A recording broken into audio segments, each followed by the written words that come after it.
কেউ তোমাকে কিছু বলল, যা শুনে তোমার বুক ধড়ফড় করতে শুরু করলো, তোমার হাত কাঁপতে লাগলো, মুখ গরম হয়ে গেল। তুমি বুঝলে তুমি রেগে যাচ্ছ।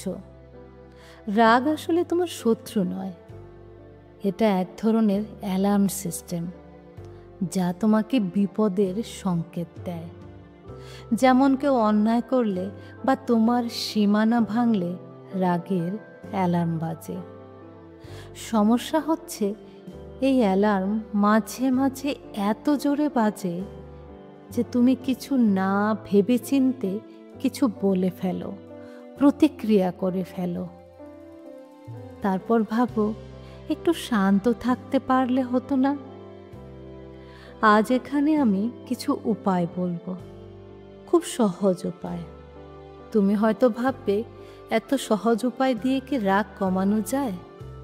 কিন্তু তুমি যদি এই পদ্ধতি ব্যবহার করো, তাহলে নিজেই অবাক হয়ে দেখবে এটি কেমন কাজ করছে।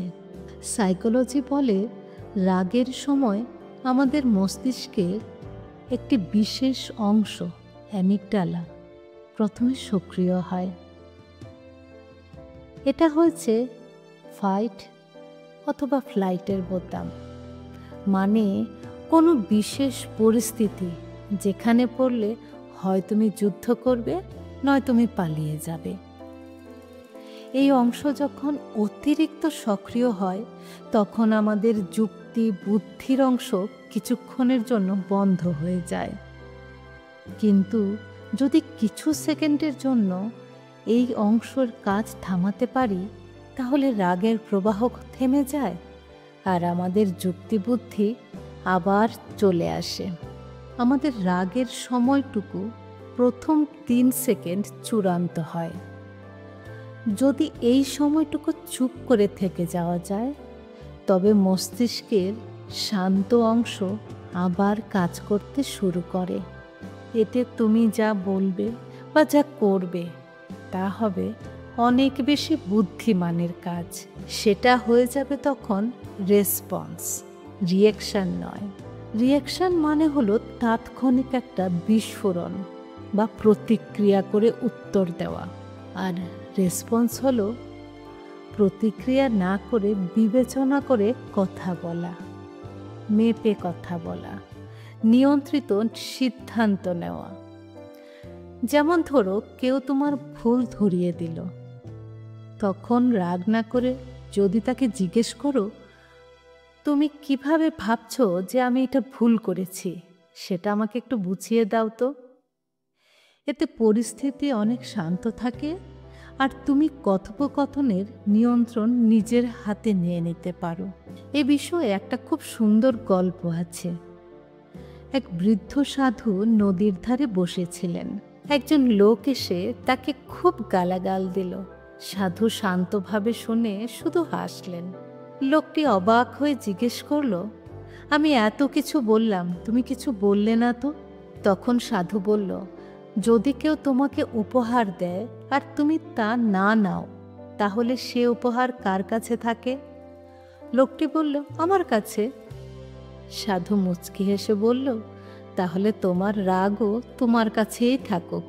এভাবেই যদি কোনো রকম প্রতিক্রিয়া না দেওয়া হয়, তাহলে যে ব্যক্তি রাগ দেখাচ্ছে বা যার কথায় রাগ হচ্ছে, সেই অনুভূতি সে ব্যক্তির কাছেই থাকে, তোমার কাছে আসতে পারে না। তোমার নিজের বুদ্ধি বিবেচনা যেন একটা ঢালের মতন হয়ে যায়। তোমার সামনে দাঁড়িয়ে থাকে সেই ঢাল, আর সেই কয়েক সেকেন্ডের নিয়ন্ত্রণে তোমার সেই ঢাল তৈরি করতে সাহায্য করে। তুমি যদি প্রতিক্রিয়া না করো, তাহলে কি হতে পারে? মানুষ তোমাকে সম্মান করবে, কারণ তুমি আবেগে না ভেসে যুক্তি দিয়ে কথা বলো। তোমার মানসিক শান্তি অটুট থাকে, কারণ তোমার নিজের জীবনের নিয়ন্ত্রণ তোমার নিজের হাতে থাকে। কোনো ছোটোখাটো ঘটনা কখনো কোনো বড় রূপ নিতে পারে না।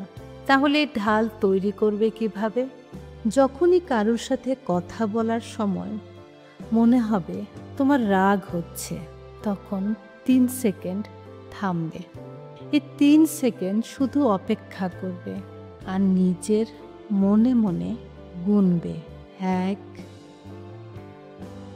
2, 3। আর সেই গুনতে গুনতে নিজেকে প্রশ্ন করবে যে এই মুহূর্তে কথা বলে কি কোনো লাভ আছে? আর সেই মুহূর্তে যদি তুমি চোখ বন্ধ করে রাখো ওই 3 সেকেন্ড, তাহলে দেখবে তোমার রাগ করার ইচ্ছেটা অনেক অংশে চলে গেছে। কারণ চোখ বন্ধ করলে আমাদের ভিজুয়াল কানেকশন কমে যায়, আর তাতে প্রতিক্রিয়া করার মনটাও অনেক পরিবর্তিত হয়ে যায়।